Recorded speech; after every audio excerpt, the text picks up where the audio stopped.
अंतर्गत वित्तीय वर्ष 2025-26 में 20 करोड़ मानव दिवस लक्ष्य के सापेक्ष दिनांक 13 जनवरी 2026 तक 20 करोड़ 19 लाख 62,000 मानव दिवस का सृजन किया जा चुका है, जो कि देश में सर्वाधिक है, तथा 47.11 लाख परिवारों को वर्तमान वित्तीय वर्ष में अब तक रोजगार उपलब्ध कराया जा चुका है। श्रमिक कल्याण, अपने घर गांव से दूर शहरों में काम करने वाले मजदूरों के लिए लेबर अड्डों का निर्माण कराया जाएगा। एक्स ग्रेशिया अनुदान के अंतर्गत दिनांक 26/8/2021 से दिनांक 31/3/2022 तक ई श्रम पोर्टल पर पंजीकृत असंगठित श्रमिकों की किसी दुर्घटना में मृत्यु अथवा पूर्ण दिव्यांगता की स्थिति में 2 लाख रुपए तथा आंशिक दिव्यांगता पर 1 लाख रुपए का भुगतान किया जा रहा है। प्रदेश में प्रथम बार निर्माण श्रमिकों के स्वास्थ्य परीक्षण और स्वास्थ्य शिक्षा प्रदान करने हेतु मोबाइल हेल्थ वैन का संचालन पायलट प्रोजेक्ट के रूप में किया गया। रोजगार के इच्छुक अभ्यर्थियों श्रमिकों को राष्ट्रीय एवं अंतर्राष्ट्रीय स्तर पर रोजगार के अवसर उपलब्ध कराए जाने के उद्देश्य से उत्तर प्रदेश रोजगार मिशन का गठन किया गया है। मान्यवर हमारे तेजस्वी मुख्यमंत्री योगी आदित्यनाथ जी ने अपने कार्यकाल के पहले दिन से ही प्रदेश के हर वर्ग और हर क्षेत्र के विकास के लिए अथक परिश्रम किया है और उनका यह संकल्प है कि यही जुनून यही ख्वाब मेरा है, दिया जला के रोशनी कर दूं जहां अंधेरा है। मान्यवर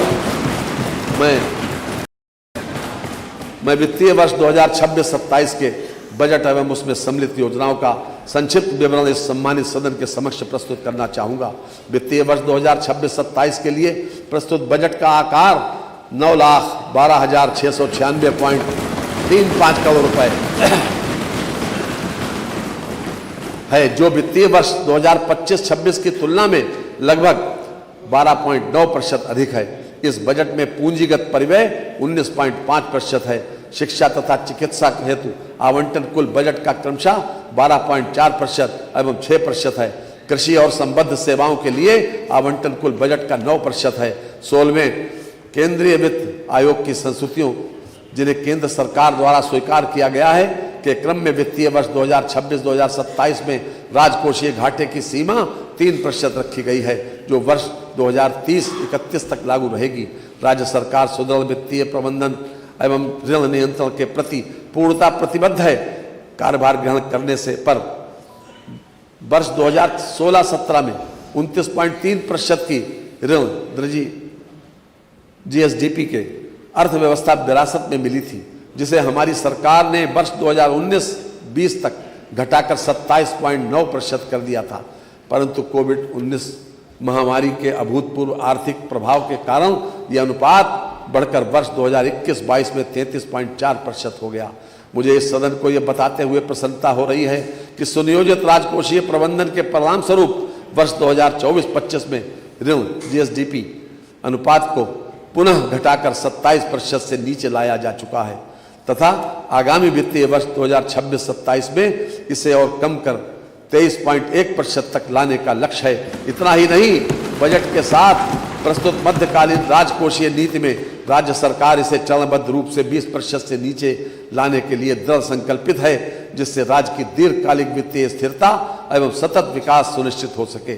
कानून व्यवस्था, जन सामान्य को सुरक्षा प्रदान करने एवं कानून व्यवस्था के क्षेत्र में आने वाली चुनौतियों का सामना करने हेतु पुलिस व्यवस्था को और अधिक सक्षम एवं सुदृढ़ करना सरकार की सर्वोच्च प्राथमिकता है। प्रदेश में जनमानस को सुरक्षा प्रदान करने हेतु पुलिस प्रशासन द्वारा कठोर प्रयास किए जा रहे हैं, जिसके फलस्वरूप अपराध एवं कानून व्यवस्था की स्थिति सुदृढ़ है। वर्ष 2016 के मुकाबले डकैती, लूट, हत्या, बलवा और फिरौती के लिए अपहरण के मामलों में क्रमशः 89%, 85%, 47%, 70% और 62% की कमी हुई है। महिलाओं के खिलाफ अपराधों में वर्ष 2016 के मुकाबले हत्या, दहेज, मृत्यु, बलात्कार और शील भंग के मामलों में क्रमशः 48%, 19%, 67% और 34% की कमी आई है। अनुसूचित जाति जनजाति उत्पीड़न संबंधी अपराधों में 2016 के मुकाबले हत्या, आगजनी, बलात्कार, गंभीर चोट के मामलों में क्रमशः 43%, 94%, 32% और 10% की कमी आई है। पुलिस विभाग के अनावासीय भवनों के निर्माण हेतु लगभग 1374 करोड़ रुपए तथा आवासीय भवनों के निर्माण हेतु 1243 करोड़ रुपए की व्यवस्था प्रस्तावित है। नवसृजित जनपदों में पुलिस के आवासीय एवं अनावासीय भवनों के निर्माण के लिए 346 करोड़ रुपए की व्यवस्था प्रस्तावित है। अग्निशमन केंद्रों के आवासीय एवं अनावासीय भवनों के निर्माण हेतु 200 करोड़ रुपए की व्यवस्था प्रस्तावित है। बहुमंजिला भवनों में अग्निशमन व्यवस्था नवनिर्मित केंद्रों को पूर्ण से क्रियाशील बनाने हेतु 190 करोड़ रुपए की व्यवस्था प्रस्तावित है।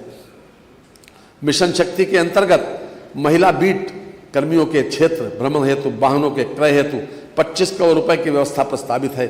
चिकित्सा शिक्षा के लिए 14,997 करोड़ रुपए की व्यवस्था प्रस्तावित है। वर्तमान में प्रदेश में 81 मेडिकल कॉलेज हैं, जिनमें 45 राज्य सरकार द्वारा संचालित हैं एवं 36 निजी क्षेत्र द्वारा संचालित हैं। वर्तमान में 60 जनपद मेडिकल कॉलेज की सुविधाओं से आच्छादित हैं। 16 सेवित जनपदों में मेडिकल कॉलेजों की स्थापना पीपीपी पद्धति से की जानी है। राजकीय तथा निजी क्षेत्र के मेडिकल चिकित्सा संस्थानों में एमबीबीएस सीटों की संख्या वर्ष 2017 में 4540 थी, जिसे बढ़ाकर 12,800 किया गया। राजकीय तथा निजी क्षेत्र के चिकित्सा संस्थानों में पीजी सीटों की संख्या वर्ष 2017 में 1221 थी, जिसे बढ़ाकर 4,995 किया गया। 14 नए मेडिकल कॉलेजों की स्थापना एवं संचालन हेतु 1023 करोड़ रुपए की व्यवस्था प्रस्तावित है। कैंसर संस्थान लखनऊ के लिए 315 करोड़ रुपए की व्यवस्था प्रस्तावित है। असाध्य रोगों के इलाज के लिए निःशुल्क चिकित्सा सुविधा हेतु 130 करोड़ रुपए की व्यवस्था प्रस्तावित है। चिकित्सा स्वास्थ्य एवं परिवार कल्याण के लिए 37,956 करोड़ रुपए की व्यवस्था प्रस्तावित है, जो 2025-2026 की तुलना में 15% अधिक। जननी शिशु सुरक्षा कार्यक्रम प्रदेश के समस्त जनपदों में लागू है। इस योजना का मुख्य उद्देश्य प्रसव हेतु आने वाली गर्भवती महिलाओं को गारंटीड कैशलेस डिलीवरी सेवा प्रदान करना है। राष्ट्रीय बाल स्वास्थ्य कार्यक्रम के अंतर्गत प्रत्येक ब्लॉक में 2 मेडिकल टीमें तैनात की गईं, जो आंगनबाड़ी केंद्रों तथा स्कूलों में जाकर बच्चों का स्वास्थ्य परीक्षण कर रही हैं। प्रदेश के समस्त जनपदों में दिनांक 8 दिसंबर 2024 से संचालित पल्स पोलियो अभियान के अंतर्गत 3,28,44,929 बच्चों को पोलियो ड्रॉप पिलाई गई। जापानी इंसेफ्लाइटिस से बचाव हेतु प्रदेश के संवेदनशील 42 जनपदों में टीकाकरण कार्यक्रम निर्बाध रूप से संचालित है। आयुष्मान भारत मुख्यमंत्री जन आरोग्य योजना के अंतर्गत लाभार्थी परिवारों की संख्या 49.22 लाख है। योजना हेतु 500 करोड़ रुपए की व्यवस्था प्रस्तावित है। उत्तर प्रदेश के समस्त 75 जनपदों में राष्ट्रीय मानसिक स्वास्थ्य कार्यक्रम के अंतर्गत जिला मानसिक स्वास्थ्य कार्यक्रम संचालित हैं। एकीकृत डिजीज सर्विलांस पोर्टल पर जनपद स्तर से सरकारी क्षेत्र के साथ निजी क्षेत्र की चिकित्सा इकाइयों द्वारा नियमित रूप से आयुष सेवाओं के लिए लगभग 2,867 करोड़ रुपए की व्यवस्था प्रस्तावित है। प्रदेश के विभिन्न जनपदों में वर्तमान में 2111 आयुर्वेदिक